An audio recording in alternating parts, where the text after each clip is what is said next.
Bir at düşünün. Kimi yerde bir meslekti. Kimi yerde Alevilikle anıldı. Hiç düşündün mü? Ağaçla, Cem'le ve ocakla yaşayan tahtacılar aslında kimdi?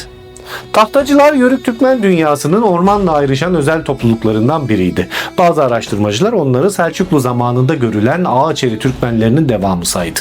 Osmanlı ise kayıtlarına onları Tahtacıyan adıyla ağaç ve kereste işi yapan Türkmen cemaatleri olarak kaydetti. Zamanla Toroslara, Akdeniz yamaçlarına, Ege ve Kaz Dağları'na kadar yayıldılar. Tahtacıların varoluşlarının merkezinde orman vardı, ağaç vardı, kızar vardı, ocak vardı, Cem vardı.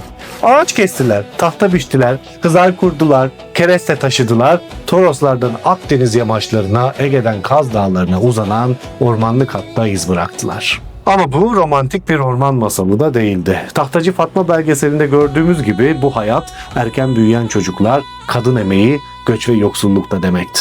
Tahtacıları diğer Yörük Türkmen kollarından ayıran şeylerden biri de Alevi kimlikleriydi. Bu yüzden bazı yerlerde dışlandılar. Bazı yerlerde de adları küçümseyici bir söz gibi kullanıldı.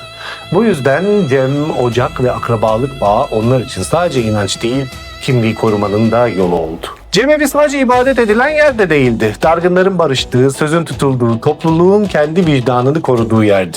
Yan Yatır ve Hacı Emirli gibi ocaklar, Hıdrellez, nefesler, ataları anma ve ziyaret geleneği bu hafızanın yaşayan parçalarıydı.